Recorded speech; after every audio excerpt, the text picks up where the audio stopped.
Good morning and welcome to Counterpoints. We are sadly not joined by Ryan Grim or Saagar Eneti, although there will be plenty of Saagar Eneti in today's show because he got some questions at the White House briefing yesterday, as he talked about on the channel. But Krystal is in, and I am so excited. Krystal, thanks for being here. It's always my pleasure. Ryan home with some sick kiddos, but we are hoping, he said, if things are chill at home and like relatively, peaceful, he's going to join us later in the show for an update on Mahmoud Khalil. And there are like a million things that we have in the show today. I was looking at the lineup, Emily. Literally any one of these blocks could have led the show.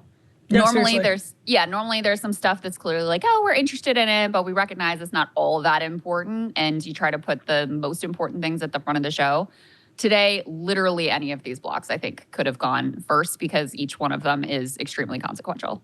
It is a whole show of A blocks, and the news cycle just keeps changing. Krystal, we were talking about how yesterday we had to rework the show like several different times because yesterday's news cycle, I mean, many such cases, right? There have been a lot of crazy news cycles, but yesterday was one of the crazier ones. So we're going to start by talking about the tariffs, which was a roller coaster yesterday.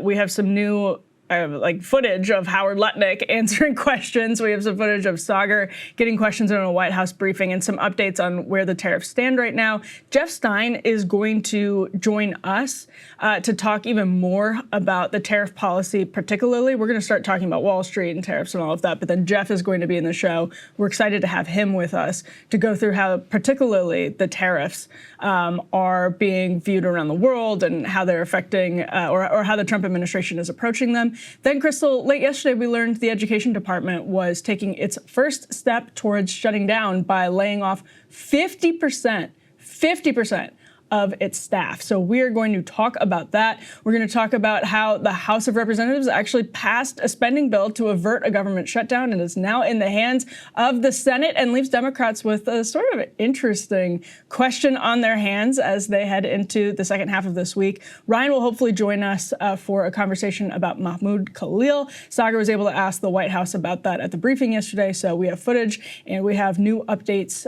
from DropSite and other sources. And then we will be talking about another massive story, another A block. Marco Rubio and National Security Advisor Mike Waltz walked out of a marathon meeting with their Ukrainian counterparts. If there's a Ukrainian counterpoints, I would love to see that. But counterparts with a ceasefire proposal that they sent over to Russia. Steve Witkoff is headed for a meeting with Vladimir Putin this week. So now that we have the run of show laid out, everyone can see, man, what a time to be alive. Krystal, let's start with the economy and this incredible snippet of a new interview that Howard Lutnick gave. This is A0. Watch this. Will these policies be worth it if they lead to a recession, even a short-term recession? These policies are the most important thing America has ever had. So it is worth it. It is worth it. I don't think the only reason there could possibly be a recession is because of the Biden nonsense that we had to live with.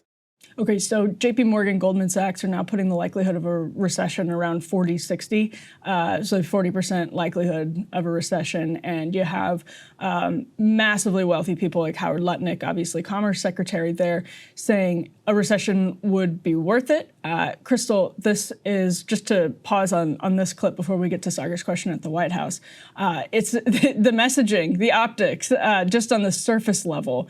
You have a bunch of billionaires walking around saying, don't worry about it, it's worth it.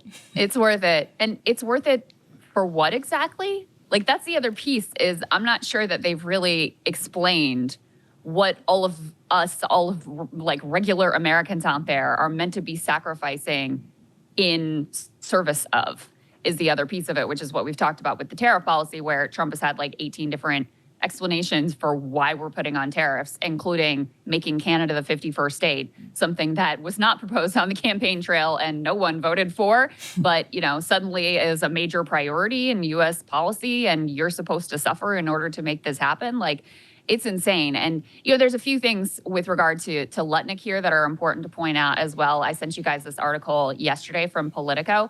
Apparently, Trump aides are preparing to throw Howard Lutnick under the bus for the poor economic numbers and poor economic political standing of Trump. In fact, there's a new CNN poll out that has him at his lowest numbers ever in terms of how people feel he's handling the economy. I mean, obviously, this has been a traditional area of strength for Trump. It is arguably the core reason why people decided to reelect him as president of the United States. And now he is profoundly underwater there. His approval rating has slipped, decidedly negative, at least in terms of the CNN poll, significant movement there for Trump. Elon, even more profoundly unpopular with the American public. And so people are preparing to throw Lutnick under the bus and say, oh, this guy is doing crazy stuff. He's saying crazy things. And, a clip like this where he's like, yeah, recession, I think that's probably worth it. That certainly adds to their arsenal of what they'll use. But, it's never Trump's fault. It's always got to be someone else's fault if things are going sideways. That's always an interesting line for the White House to walk, taking credit for the effects of the tariffs when they see them as positive, bringing jobs back to Indiana, for example, with the Honda Civic situation, or then shouldering making Howard Lutnick shoulder the blame when things go south. Let's listen to this question that Saagar got in at yesterday's briefing. Here he is talking to Caroline Levitt. Today, we have Saagar Anetti, who is the host of Breaking Points, a popular political YouTube news and podcast show. Really appreciate you having me, Caroline. A couple of questions for you, if I may. First on the stock market. So currently, it's the 25th anniversary today of the dot-com bubble crash. There's a lot of concern for a lot of Americans right now about the state of the economy. President Trump has refused to rule out a recession. Secretary Lutnick, however, has told us there will not be one. So can the White House just tell and assure Americans today that there's not going to be a recession? Well, there's a lot to unpack there. So let me start by saying that, first of all, when it comes to the stock market, the numbers that we see today, the numbers we saw yesterday, the numbers we'll see tomorrow are a snapshot of a moment in time. And as President Trump has said, and I'm here to echo the remarks of this president of this White House, we are in a period of economic transition. We are in a period of transition from the mess that was created under Joe Biden in the previous administration. So yeah, Krystal, that's really the new messaging, is this is a period of, quote, economic transition. And again, it's one thing to have Trump making that case. It's another thing to have Howard Lutnick and, non-Trump. Trump is such a singular figure, but to have other billionaires running around making that case, it's clearly the best that they've landed on, though. Yeah, and I'm curious from your perspective, Emily. I mean, I think people were willing to give Trump a bit of a grace period. He came in hot, did a whole lot of stuff. People are like, all right, let's see where all of this goes. We're now 50 days into the administration, and I don't think that it is going to, I don't think people are going to buy that this is all Biden's fault because Trump has made so many moves. He has really taken ownership of everything that happens in the country, including what happens in the country economically. So I know they want to say like, oh, this is all Biden's fault, and so we've got to clean up his mess, et cetera, et cetera. I'm sure his base will buy that, but I don't think that rationale is going to land very effectively, much beyond his sort of like hardcore supporters. Because like I said, because he has taken so much action, on the one hand, people sort of liked that sense of like, oh, things are happening. But now that things have turned and you're looking at recession and you're looking at days on days of stock market crashing and consumer confidence is down, we're actually going to get an inflation reading today that, a lot of people are anticipating. We'll see what happens there as well. But now that things are turning south, I think he is going to shoulder the blame because he's in charge and he really has, sort of taken hold of this thing in a way that's pretty undeniable. It's interesting because, the style is part of the substance here. Obviously, for Trump, he's trying to keep things completely unpredictable. We talked about this actually after his joint address last week. Like, part of the plan here is so that nobody, even close analysts of this who watch, have any idea what you're doing, because that takes it to China and Canada and Mexico, and they have no idea what you're doing. And that's really the only way Trump thinks, the 51st state thing, for example, like he's really needling them. But that's also ends up being part of the substance when it comes to the market. So there was an interesting story in Reuters yesterday going around and actually talking to folks in Wisconsin and manufacturing in Wisconsin who would be affected by the tariffs. And we've seen this with farmers as well in the Midwest, soy and all of those different products in Trump's first term that were affected by tariffs, then continue to be affected by the Biden tariffs.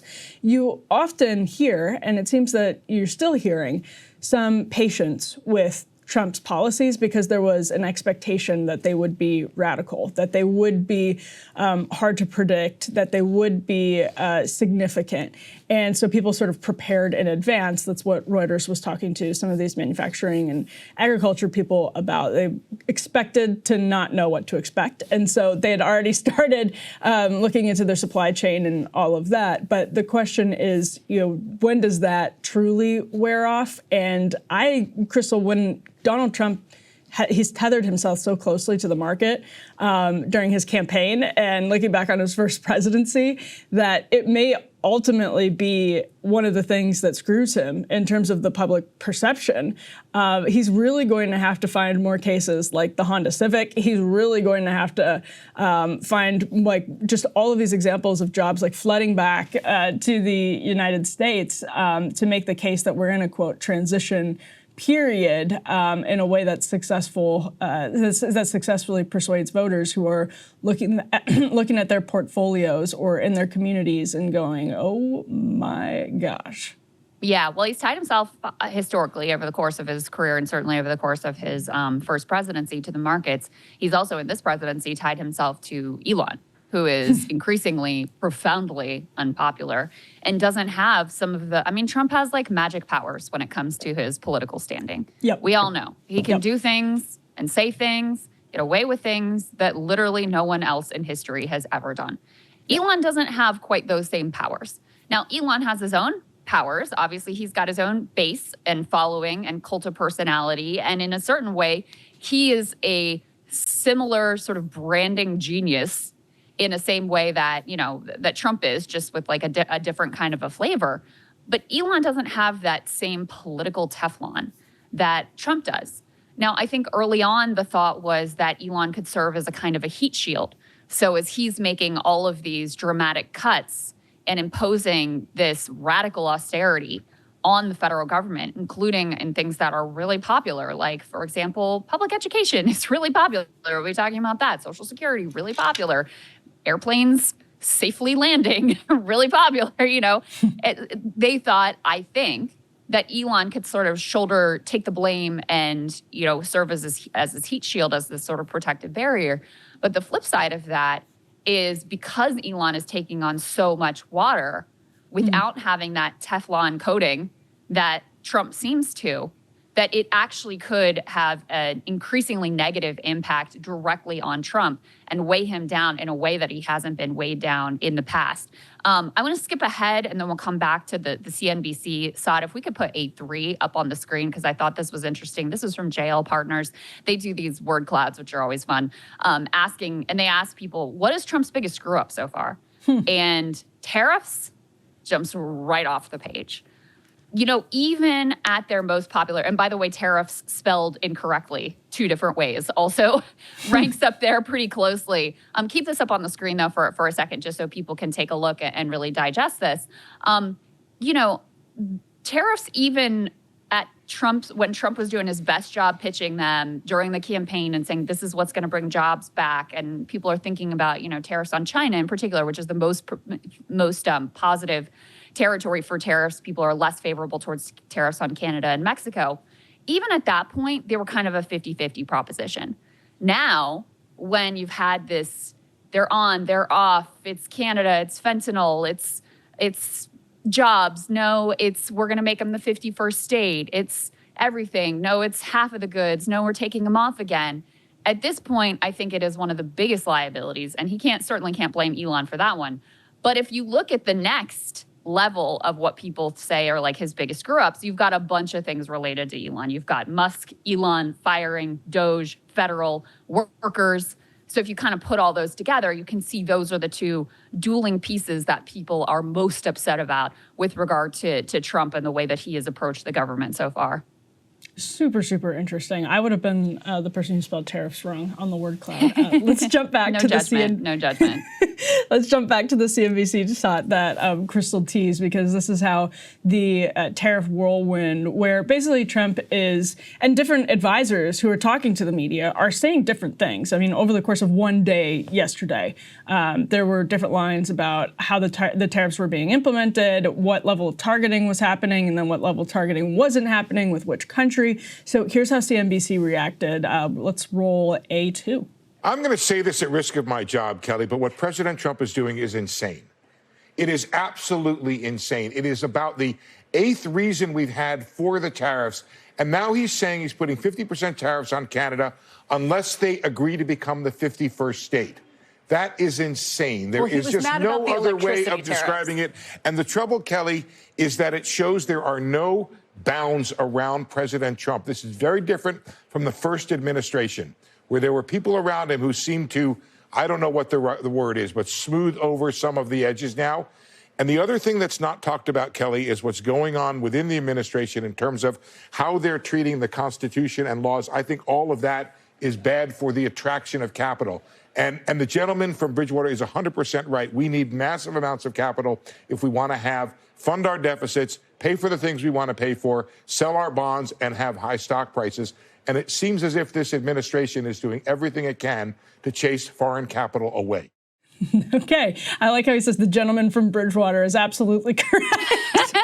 Like they're in Congress. I was just thinking, it's funny to me how these guys think, because he's like, you know, his wild violations of the Constitution. What really matters here is this is bad for capital. Like everything just runs through good for profit motive, bad for profit motive. And he's come to the conclusion that, like, you know, completely tearing up the Constitution might be bad for capital attraction. So that's his issue with it. The other part I found kind of funny is that he said at the risk of losing his job, like, why would this cause you to risk your job? But anyway, the main point here being, first of all, just, you know, how aggressive he is there and how much he thinks this policy is totally insane, which obviously I agree with. And I think many people at this point agree with.